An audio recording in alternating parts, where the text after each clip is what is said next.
ABC News announced last night that Goldberg is suspended from The View for 2 weeks.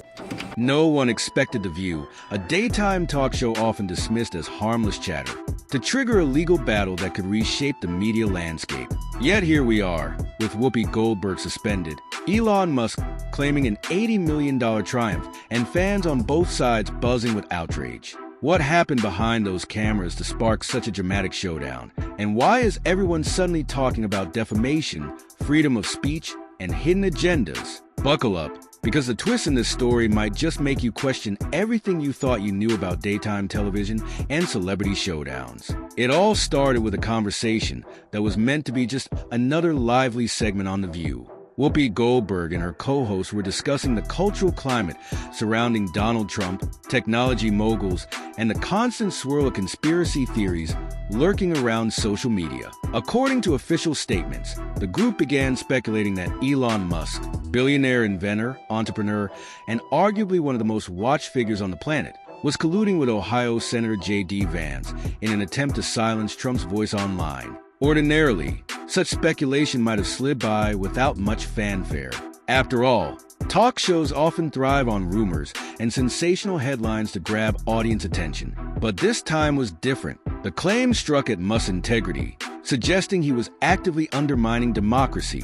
For someone with an empire built on innovation and high-profile ventures, credibility is currency, and Musk wasn't about to let a few minutes on a talk show tarnish his name. That's when the first tremors of a legal earthquake began to rumble. To Whoopi and the rest of the panel, it may have felt like a momentary opinion, passionate, but still part of the show's usual debate.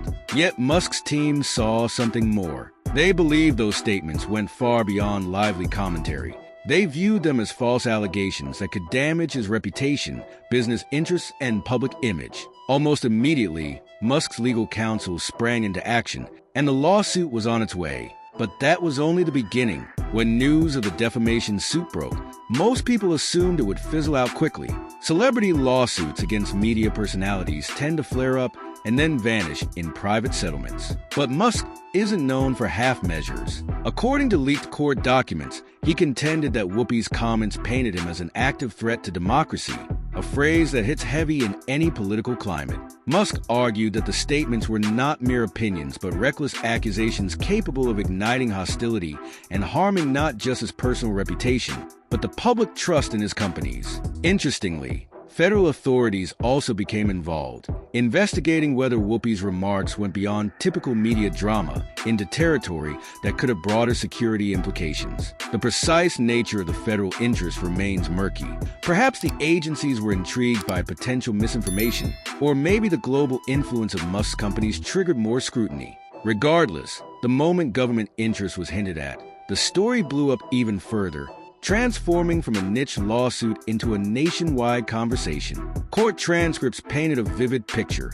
Musk's legal team brought charts, testimonials, and social media analytics to show how an inflammatory comment from a well-known figure can spark a cascade of real-life consequences. In their view, The View's wide-reaching audience could easily take these allegations at face value and spread them, causing irreversible harm. It was a bold strategy, aiming to prove that entertainment talk shows should be held to a higher standard if their statements veer into the realm of damaging falsehoods. That's when things escalated from a single lawsuit to a crisis that shook ABC's top brass. Within days of the lawsuit filing, the internet lit up with questions and commentary. Would ABC stand by Whoopi, one of the show's longtime co-hosts who had weathered many controversies before? Or would the network try to protect itself by distancing from the entire fiasco? People started pointing out that this wasn't the first time The View had come under fire for controversial remarks, but it was one of the few times that legal ramifications looked genuinely severe. Privately, ABC executives reportedly held emergency meetings. According to insiders, the main concern wasn't just the lawsuit itself, but the potential ripple effects. If Musk could prove that Whoopi's statements constituted defamation, how many other past segments might also be vulnerable to legal scrutiny? Could other celebrities or politicians step forward with their own complaints? Television talk shows often thrive on opinion and commentary, sometimes straying into murky territory for the sake of drama. But if a precedent was set here, it might expose a host of networks to further lawsuits. Meanwhile, Whoopi Goldberg attempted to clarify her remarks. Some say she tried framing it as a misunderstanding or even claimed she'd been referencing an internal joke. However, that defense only fueled the uproar, as it appeared she was dodging accountability. The case kept heating up, with Musk's team leaking more evidence and the press feasting on every detail. Social media was on fire, with hashtags calling for Whoopi's resignation trending side by side with hashtags blasting Musk for silencing free speech. With sponsors getting anxious and public sentiment growing volatile, ABC had a tough choice to make. Keep Whoopi on air and risk further damage, or suspend one of their biggest names, potentially alienating longtime viewers. The clock was ticking for the network, so it made its move. But the final decision was about to spark a whole new wave of controversy. The moment ABC News President Kim Godwin announced that Whoopi Goldberg was suspended, a media frenzy erupted.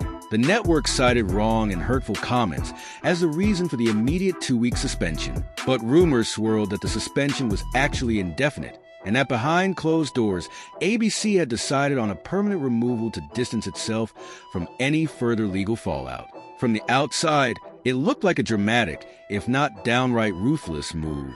Some fans were shocked to see a beloved co-host dismissed so abruptly. Others felt it was about time someone from The View faced real consequences for statements that stray beyond healthy debate into potentially defamatory territory. Still, others suspected that ABC was only acting now because the lawsuit had real teeth. A giant with Musk's resources can't be easily ignored. Even more intriguing was the swirl of speculation around hush-hush settlement talks. Some speculated that ABC might be negotiating with Musk to end the lawsuit swiftly, and that Whoopi's suspension was a bargaining chip to show the network was taking action. Meanwhile, loyal Goldberg supporters insisted that her opinions, right or wrong, should be protected as free speech, especially on a show literally called The View. But for the moment, one reality was inescapable. Whoopi was off the air. Musk had won an $80 million defamation settlement in court, and the media world was in an uproar over the implications. Still, this controversy was only half the storm.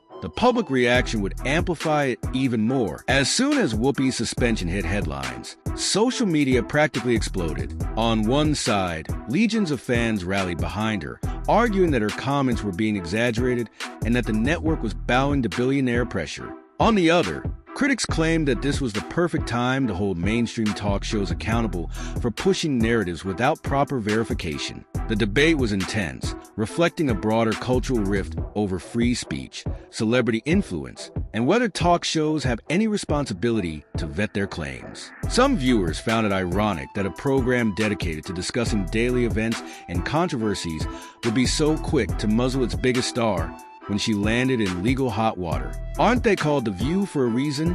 One commentator wrote online. If they only want safe, pre-approved statements, maybe they should rename it The Approved View. Defenders of Musk, however, shot back that free speech doesn't shield someone from consequences if they potentially defame another person. In their eyes, the $80 million verdict served as a wake-up call to media outlets that push boundary-testing commentary for ratings. You can't hide behind "it's just my opinion" if you're slandering someone on national TV, read one viral post. Meanwhile, journalism experts weighed in, noting that talk shows have often skirted the line between entertainment and serious commentary. With the stakes now so high, networks could no longer treat bold accusations as mere banter. The conversation rapidly shifted to whether talk shows, like news outlets, should adopt more rigorous fact-checking protocols to avoid future lawsuits. But the biggest shockwaves were still rippling through The View itself. In the days following Whoopi's removal, the mood among the remaining co-hosts was noticeably tense. While they continued broadcasting daily episodes, longtime viewers picked up on a shift in tone. Segments grew more careful, with the hosts pausing to clarify their statements or add disclaimers that these are just our opinions more frequently than ever before. The spontaneity that once defined the show took a backseat to a more measured approach. Behind the scenes, rumors suggested ABC was reevaluating everything, from how topics are chosen to whether the show should pivot away from sensitive political chatter altogether. The question loomed: could The View survive if it lost the firebrand discussions that made it famous? At the same time, the controversy fueled interest. People tuned in to see if anyone would slip up, inadvertently boosting ratings despite the negative press. But the ripples didn't stop at The View. Other networks grew uneasy, especially those that rely on panel-based formats with outspoken hosts. Producers began drafting guidelines to protect themselves from being the next target of a well-funded lawsuit. Some considered hiring more legal consultants to review scripts and segments before airing. The industry as a whole recognized that the lines between opinion, commentary, and defamation were blurrier than ever, and that ignoring the issue could come with a steep price tag. Far from fading away, the controversy signaled a deeper shift in how media personalities handle hot-button topics. No one wanted to be the next cautionary tale, especially if someone with Musk's resources was on the other side of the courtroom. And that leads us to the bigger questions everyone's asking. At the heart of this entire saga lies a fundamental conflict. Where do we draw the line between free speech and accountability? On one hand, talk shows thrive on the freedom to express opinions, sometimes provocative, sometimes borderline outrageous, to engage viewers. On the other hand, when those opinions cross over into potentially destructive falsehoods, real harm can be done. Musk's $80 million win set a precedent many legal analysts find astonishing. It basically warns that public figures, even those typically shielded by the idea that it's just entertainment, can face severe consequences for claims that paint individuals in a harmful light. Supporters of this outcome argue that it's a much-needed step in an era where misinformation can spread like wildfire, sometimes with devastating real-world effects. However, others worry that this ruling could chill free speech in the media. If talk show hosts are terrified of being sued for every unconfirmed claim, will we lose the spirited debates and open discussions that define American television? Is it healthy for public discourse if celebrities and networks become hyper-cautious, avoiding controversial topics altogether to evade legal trouble? Meanwhile, there's another angle. Will this lawsuit empower individuals to challenge the media more frequently? If the courts continue to side with plaintiffs claiming defamation, major networks might find themselves facing a flood of lawsuits, some justified, some not, potentially reshaping what can be said on air without extensive legal disclaimers.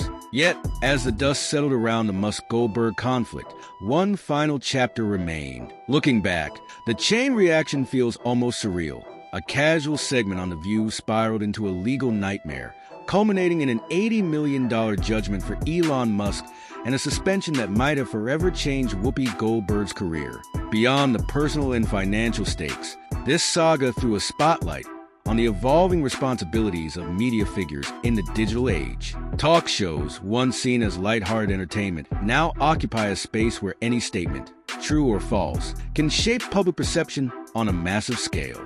We're left with pressing questions. Did ABC act ethically in suspending Whoopi, or did they overreact under the weight of Musk's legal might? Should celebrities like Musk have the power to slap talk show hosts with colossal lawsuits, potentially stifling debate? And what happens to The View now that it's lost one of its most recognizable voices? One thing is certain. There's no returning to business as usual. The conversation about responsible commentary, free speech, and legal accountability has only just begun. Musk appears more determined than ever to confront what he sees as dangerous misinformation, hinting that this won't be the last lawsuit of its kind. ABC, meanwhile, is navigating how to preserve The View's identity without stepping into another firestorm. And the rest of us, whether we watch the show or not, are witnessing a precedent-setting moment that could reverberate through talk shows, news panels, and social media platforms alike. So, was Whoopi Goldberg's suspension the right move, or a massive blunder? Did Elon Musk's courtroom win defend truth, or inch us closer to a world where open debate is hamstrung by legal fears? The questions linger, and the final verdict rests, as always, in the court of public opinion. In the meantime, the media industry stands on high alert, rethinking strategies and protocols in a world where one offhand comment can trigger an $80 million judgment. What do you think? Are talk shows responsible for the narratives they push? Or should anything go in the name of free speech? Let your voice be heard. This story might not be over,